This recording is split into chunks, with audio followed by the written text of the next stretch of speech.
So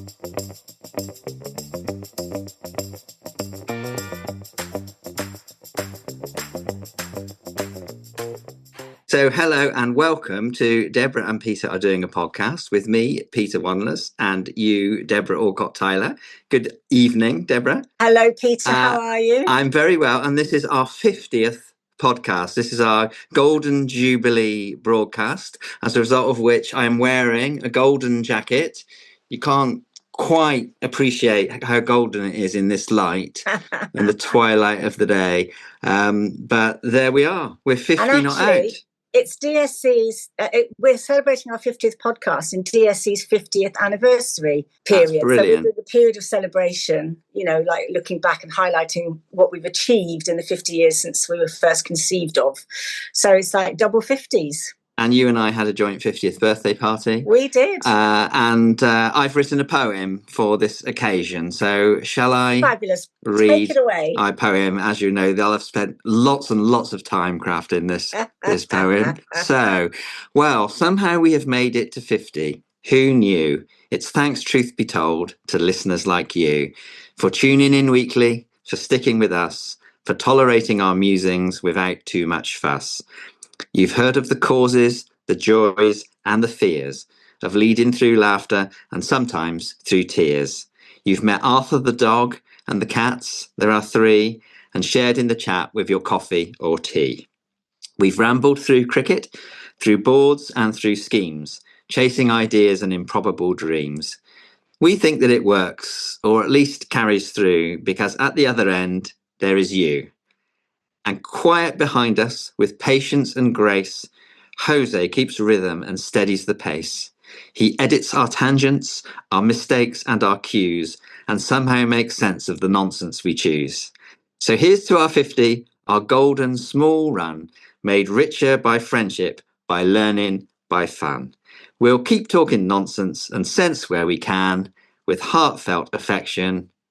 From Debra, Peter, Arthur, Hetty, Laurie and Bungle, our clan. Oh, well done, Peter. That's absolutely brilliant. There we are. And clearly written completely by you without any help from any sort of, you know. Artificial thing. Any artificial thing. I've slaved over that all day. And the only other thing I've done today really is watched a few times the new John Lewis Christmas advert.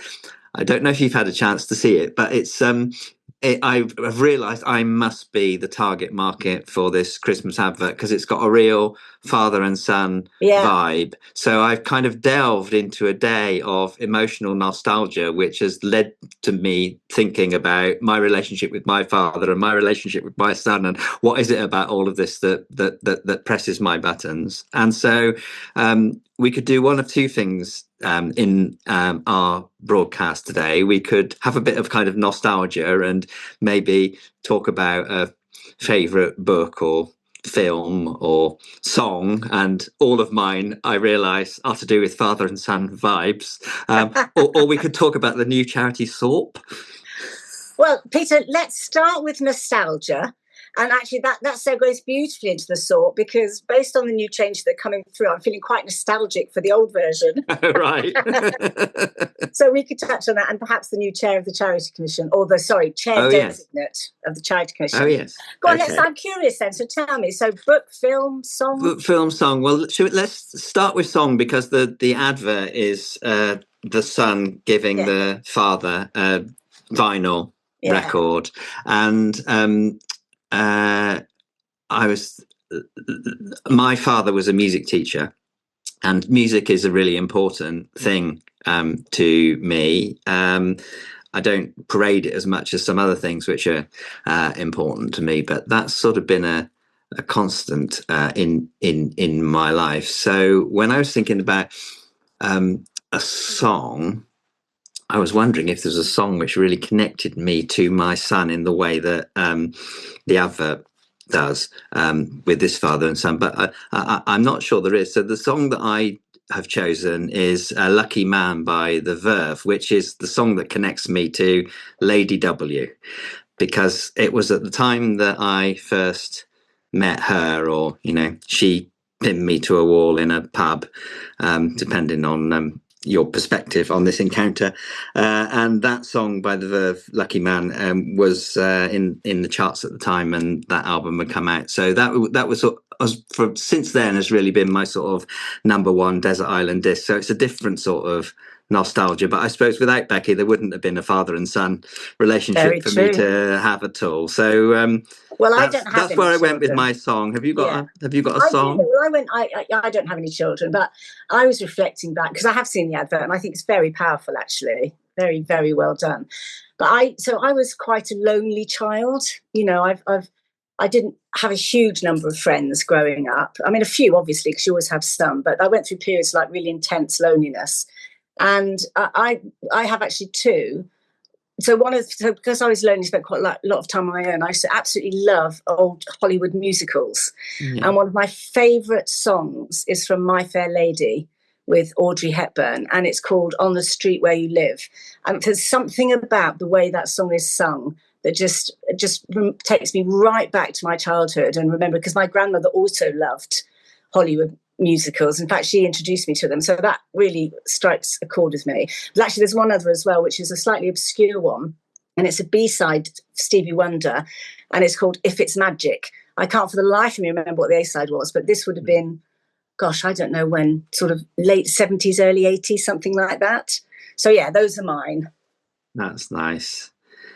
If I was to pick a book, we had a phrase, probably still do at the NSPCC, which was childhood shapes who we become, abuse never should. And so I would often say, you know, childhood shapes who we become, and I really believe that. And in the main, I had a very happy and fortunate childhood.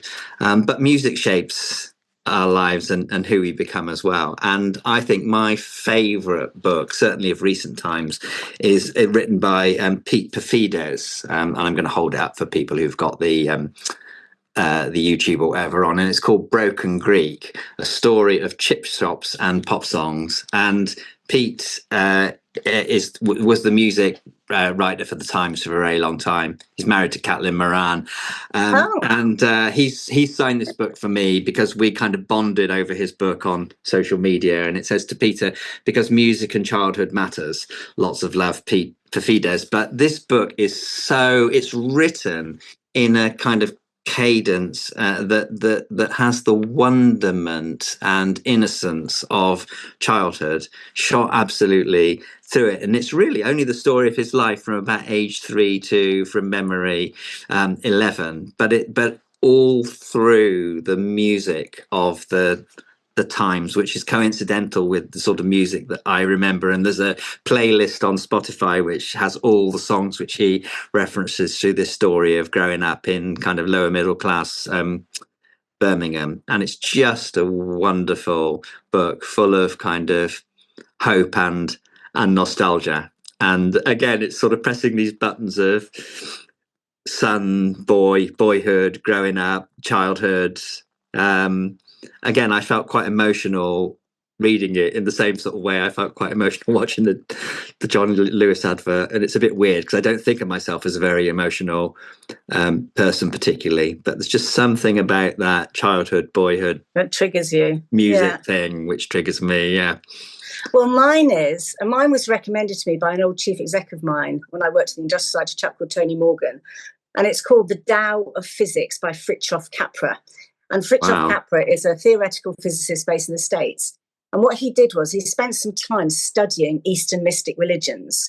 And what this book, The Tao of Physics, basically meshes those two things together. Because he discovered that an awful lot of the concepts in theoretical physics are also played out in Eastern mystic religions. Like, you know, this notion of connectedness, for example, you know, if you separate two particles at an infinite distance and spin one, the other one spins the same, even though you can't see it. It's that sort of notion, that sort of thing. And it absolutely blew my mind. And it introduced me to a whole new world of science and maths and chemistry and all that kind of thing. So ever since then, I've been absolutely fascinated and obsessed by physics and, you know, science and maths and things like that. And it was all down to my chief executive, who clearly thought, you know, he must have spotted something in me. And so I will always be grateful to him for that book, because that, as a result of that, I started, looking at doing a degree in physics, and I started reading masses about the natural world, and I got a certificate in physics, chemistry, natural sciences, so that's one of my favourite books of all time. So for two people who were born on the same day, the same month of the Very same different. year, very different. Yeah, I'm not sure how horoscopes work in that. Well, you've probably got no time for horoscopes as a physicist. Yes, exactly. I don't. Load of old tush.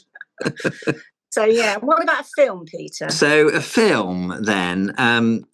So I was trying to think of a film. I'm not a huge kind of film buff, but a film that I've seen reasonably recently and watched 2 or 3 times, which is quite rare for me to watch a film more than once, is Blinded by the Light. And that the lead character in Blinded by the Light has a fantastic charity name. He's Javed Khan. Really? Who many of our listeners will know as the former chief executive of Barnardo's. But this boy is called Javed Khan, and it's a true story, and it's set in Luton in the late 80s. And it's about this British Pakistani teenager growing up in a kind of tense, racist environment.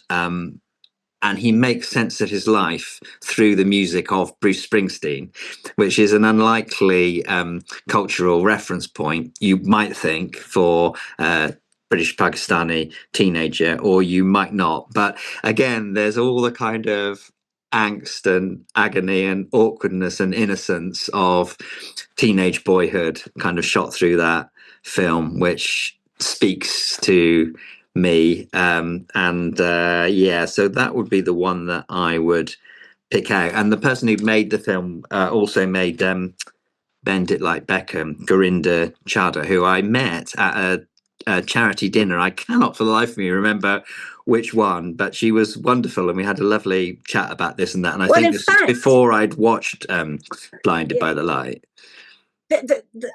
In fact, I'm pretty sure she's behind a new film that's being released, which is like a Bollywood version of A Christmas Carol that I've seen advertised recently. I'll have to look there, but I think she's also behind this new film. But I loved Bend It by Beckham. Right. Yeah, fabulous. Well, my favourite film was back again to my grandmother and to old Hollywood musicals, and it's a film called Gigi, which was based on a book by Colette, I think it was the name of the person who wrote the book. But anyway, it starred Maurice Chevalier, Louis Jourdan, Leslie Caron, and it's a musical, and it's about a courtesan who's bringing up her daughter to be a courtesan as well, or the grandmother, or the aunt is, or something like that. And how, Louis Jourdan is a good friend of the family. He's a terribly wealthy chap, and they're grooming her to be this courtesan. And anyway, she gets to the stage where she's a courtesan, and then he realizes that he doesn't like it, and she realizes she doesn't want to be one. Anyway, it's fantastic. Like, the songs in it, like Thank Heaven for Little Girls. Remember, does that ring? Thank Heaven for them all, or Gigi, da da da dee dee dee dee da da da da. Anyway, really wonderful song. So that's my favourite. So slightly more frivolous. That's good. Should we do what we do? Let's do one more. What about a place? Have you got a place that makes you feel what's your happy place, or somewhere that you might feel nostalgically warm about? Well, this is going to sound really weird, Peter, but home. Wherever home is, because I'm a daughter of a military family, and so we never lived anywhere for longer than 2 years, really. So by the time I was 18, I'd lived in about 12 different houses and several different countries. And what I learned from that is that home is where the people that you love are, if you know what I mean. Like, home isn't a place, it's not a village, it's not a town. For me, and for those of us who are wandering kids, the kids of diplomats are the same, military kids, travelled about a lot. So home for me is literally the home that I am living in with whoever I love at the time. How about you? Yeah, well, there are a few choices I could make. I feel like I want to go with the music teenage growing up thing there. And I can't remember if I've talked about this before, but when I was at school in Chippenham, when nothing ever happened, all of a sudden a nightclub opened called Gold Diggers, which was owned by Richard Branson. And all these bands started coming and playing at Gold Diggers as their warm-up gigs before they went on tour. And Tuesday nights was indie night, and Thursday nights was disco night, and Friday night was wild night, where people were sort of bussed in from Swindon. And it was an incredibly kind of lively place all of a sudden to go. And I saw lots of bands there and had my first alcoholic drinks there, and probably didn't get quite such good A-level results as I should have done, because I was in Gold Diggers more often than doing my homework. But that feels like a special place. And Chippenham Museum a couple of years ago had an exhibition all about Gold Diggers, and that really tells you your age, doesn't it? Because sadly, Gold Diggers is now an old people's home. It hasn't been a nightclub for a very, very long time. Which is where we're headed, Peter. Probably. But the nostalgia is still there, and there's a Facebook page for Gold Diggers, and there was an exhibition in the Chippenham Museum about it. So I think, that'd be my happy place.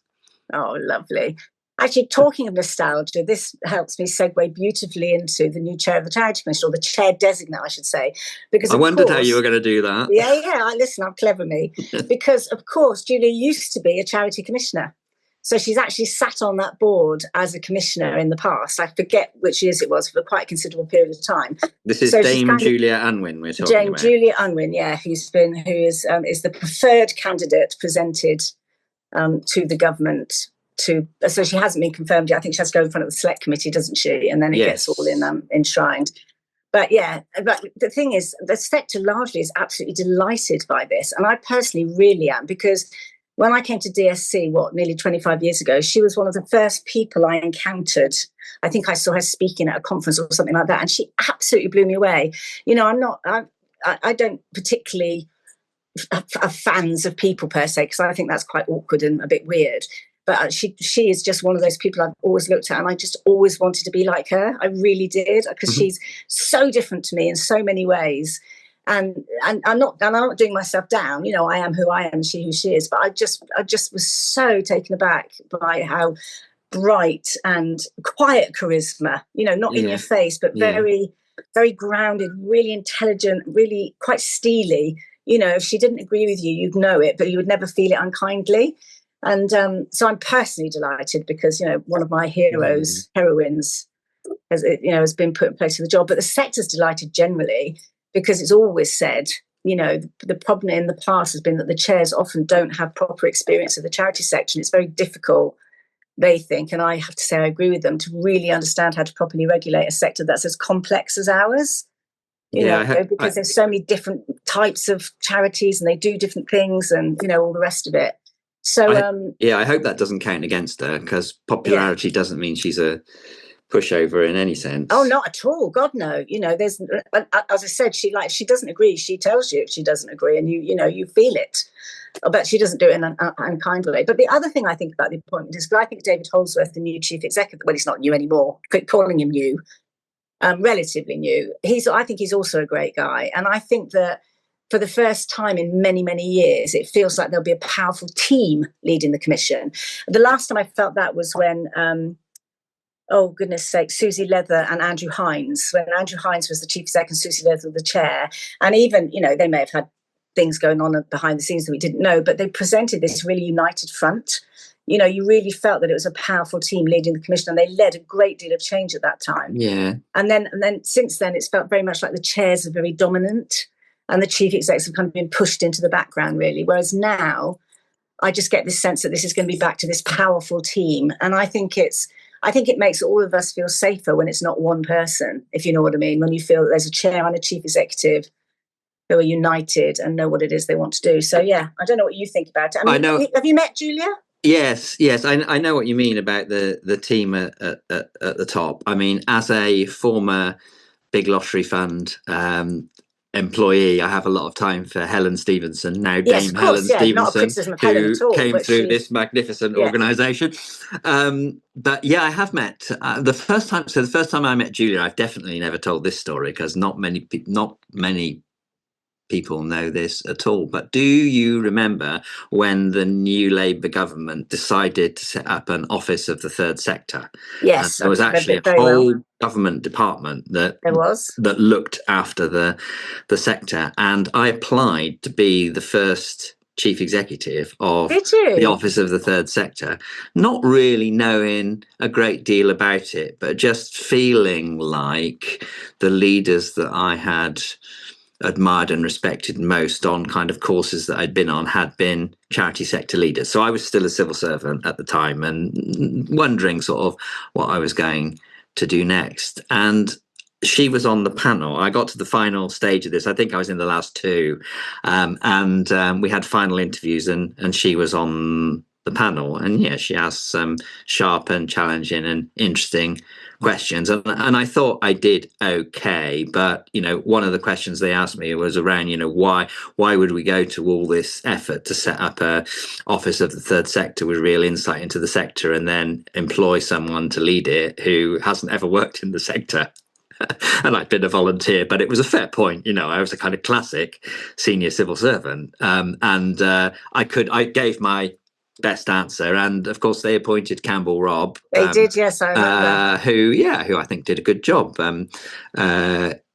as the first kind of chief executive of that operation. So it was fine. But yeah, that's the first time I came across Julia, and then more times once I'd moved out to the lottery and so on. But yeah, I think she's a really good and interesting choice, and I'm glad she's up for taking on such a significant role.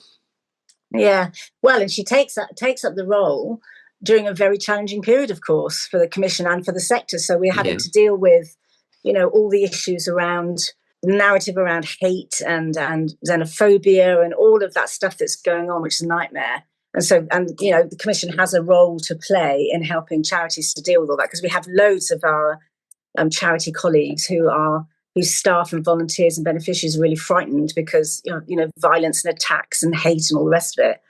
And anyway, we've chatted before about trustees taking their names off the register so they're not public. So she's going to have to deal with that. On top of that, the implementation of a new SORP, which has now been published, which I'm a bit disappointed with, I must say, because like lots of the points that we made don't seem to have been taken on board. That it doesn't seem to have changed dramatically or very much from the one that they put out for consultation. But in fairness, I haven't had a chance to read it in any detail. I just looked at the major changes. But one of the points I was making, which I think we talked about before, is there's a requirement to report on your environmental impact. And that's a real worry for me, because, I made the point before about, is it going to distract trustees from the core of the work because they're worrying about this other stuff? But also, we've always argued that the public benefit test covers most of that anyway. And the public benefit test, we know, is a massive tick box exercise. It was introduced to get trustees to really think about, are they properly meeting their charitable purposes and doing what they need to? But they don't. There's a standard paragraph that's written in annual reports and accounts every single year, which doesn't really change, which says that the trustees have due mind to, etc. And you see that across all the sector. So I don't see that this is going to make any difference other than charities will work up a way of saying it, and nobody's ever going to check, really. So I'm uncomfortable about some of those things. And then the other thing they said about a requirement for there must be impact reporting. And again, Peter, that really worries me, because so often impact is long-term, not short-term. And again, we've talked about that before. If you think about the Home Start programme, was it Home Start? Sure Start? Sure Start. That's it, thank you. They did that 20-year longitudinal analysis on, and the impact 20 years on just demonstrated how incredibly successful it was. But at the time, you don't see, that this 3-year-old child who has got a better, safer home environment, their parents are getting coaching and access to support, is going to turn out to be a cracking young adult who's responsible and hold down a job. You don't see that then. And so I worry about, again, I think with social impact, what charities are going to do is they will budget, because for lots of us, it's incredibly difficult to demonstrate impact. I mean, DSC will find it impossible, absolutely impossible, because take our publishing business. We have no idea who's buying our books. If they buy them from trade, or if they buy them online, if they can just buy them with a credit card, we can't track them. We can only track the ones we have to invoice. And then again, how do you say we don't know whether it's read, We don't know whether it's shared. We don't know whether people implement. And though we ask, of course we ask, so we try and collect the feedback, but it's just impossible to know. Ditto a training program. Somebody might come on a training program to learn how to manage difficult, situations at work. Yeah. And then a difficult situation doesn't arise for 2 years.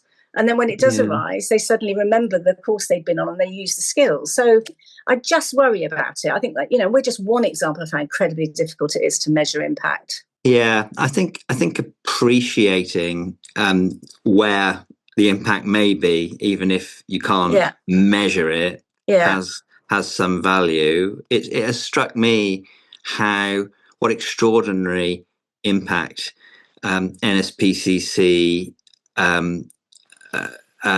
training materials have on the other side of the world, when the charitable purpose of the NSPCC is not directly related to that. But I think I've probably said this before, but some of the people I've met in my international schools work, when they hear I've come from the NSPCC, they rave about the things which they're using and adapting in their countries. Well, there's no one tracking who is utilizing that stuff, but it's all adding to the reputation and the credibility and the importance of child protection, and it's worth kind of knowing and logging that somewhere. It is, but that's if you've got the resources, Peter. I mean, the vast majority of charities have very few staff. I mean, we've only got 27 at DSC, for goodness sake. And we literally do not have spare capacity for anyone to go and see and see if we can try and track what books people, have they used the material in the books. And that's true for loads of charities, because it costs money. You have to put aside resource to do it.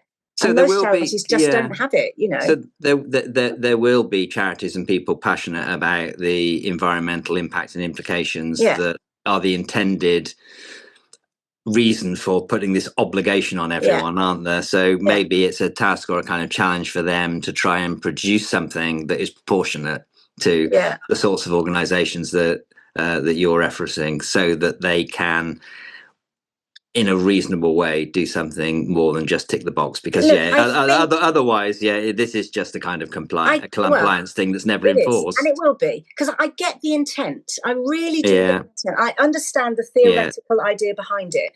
But the reality is our sector is on its knees, Peter. Every single day you're seeing, NSPCC, your own ex-organisation, 250 staff at risk of redundancy or something like that. It doesn't matter how big or small you are. Yeah, being made redundant, exactly. So it doesn't matter how big or small you are. We're really suffering. We're really struggling just to meet the needs of the people that we serve. And people say this all the time, but it is true. More people needing our services and less resource in which with which to deliver it. And on top of all that, now all of a sudden you've got to do environment reporting and social reporting and impact reporting. It's just not going to happen. What will happen is people would just make it up, and it would just become a tick box exercise. That's what worries me about it, because these sort of additional requirements, if they come without money, they're just not going to happen. And not because people aren't willing to. It's just, I mean, yourself, Peter, I'm sure you do, but when you've got a world of like 1,000,001 things to worry about, can you meet the end of year budget? Are you going to get that grant in? How are you going to have the conversation with that individual that the fund has run out and there's now no job for them? How are you going to convince that councillor who's so adamant that the money the council spends on your service isn't a good use of money and it should be spent on potholes? Like all those things, never mind human relationships, dealing with your trustees, etc. It just feels like one extra thing to worry about and just to add to the pile of, it doesn't feel enabling, it doesn't feel releasing. That's the issue for me. However, I get that the intent, it's meant well. I absolutely understand that. There's something which Keir Starmer said in his first speech as Prime Minister, which I really liked about, and I can't remember the phrase, but it's something like the hand of government should rest lightly on your shoulders or something. It's something about being a kind of enabling, and there'd been all this kind of intense interrogation, and we're going to step back and get out of your lives a little bit, well, I'm not quite sure where that's got to, but there is a covenant, which perhaps there could be an effort to apply to. Well, maybe this is anywhere. Maybe this is something that we don't know who the Joint Covenant Council are. We don't know who the members are. It's broken every single thing it says in the covenant. It's not been transparent. They haven't advertised and said we invite expressions of interest to join the Joint Council. We don't know where it's going to be housed, because apparently they don't know whether it should be in DCMS or the Cabinet Office or whatever. So every single thing the covenant says the government should be doing and is committed to, from the people who wrote the bloody thing, they're not doing it. And if they're not doing it themselves, transparency, trust, engagement, involvement, all that stuff, how on earth do they expect other government departments or local authorities to do it? Listen, you can tell I'm quite cross about it, but I am. It's like, live up to the promise you make, at very least at the top, and then we can then argue with our local authority and say, well, you may say you don't have to follow the covenant, but the government, central government has, and when they haven't. And it's such a disappointment. And we'll still encourage people to use the government and to wave about it and to just remind their local authorities. I mean, I was giving a speech down on the South Coast. I can't remember if I've told you this story like a while ago now. And one of the questions I asked, it was a room of about 150 people, have you heard of the covenant? And not one single person put their hand up, not one. No. Now, maybe some of them did and they were just too embarrassed to, but nonetheless, you get the general picture. And if charities don't even know about it, you can absolutely guarantee local authorities don't know about it, and councillors don't know about it, and civil servants in charge of, particular departments don't know about it. So the government needs to get its act together on it if it wants itself to have any credibility at all with our sector. Yeah, because there is capacity to be mobilised and enthused and supported around here, but in the absence of an office for the third sector led by enlightened people who know and understand the sector, there's a bit of a problem. And this probably isn't a regulatory task, is it? It's not something that we can look to Dame Julia Unwin to sort out. It's difficult to do, but and this is not to single out any individual people. Stuff gets stuck, doesn't it, in government structures and, the ways in which ministers communicate with civil servants and people hanging on to bits of empire. So I get it, but it's just not good enough. They cannot tell us to trust them and believe that they've got the charitable sector in their thoughts when they're going about their work, and then not do the very basics. Anyway, I bang on about that, and I don't particularly want to end on a bad note, Peter. With me moaning and bitching about the covenant. So what's the lovely light that we can send out? What's a final nostalgic thing we can share? I don't know. People could. There's a playlist and a kind of film list and a book list as a result of what we've talked about this afternoon. All the things I've referenced make me feel good. We'll end on favourite footwear, because both you and I are famous for love of the footwear. So what's your favourite pair of shoes? My favourite shoes? They're probably the black and silver ones that I have got with the birds on them, which I think I wore to my last party, which you came to. And I think you've shown it on the podcast. It's featured, and a photograph on LinkedIn. Mine are my silver cowboy boots that I saw on Emily in Paris, and I particularly love those. It's like whenever I'm feeling miserable, all I have to do is look at those boots and remember that there are beautiful, shiny things in the world. Well, I'm going to illustrate this episode with a pair of shoes and a picture of broken Greek, I think. Perfect. And on that note, 50 not out. Yeah. See you next time. Yeah. See you all next time. Bye. Bye.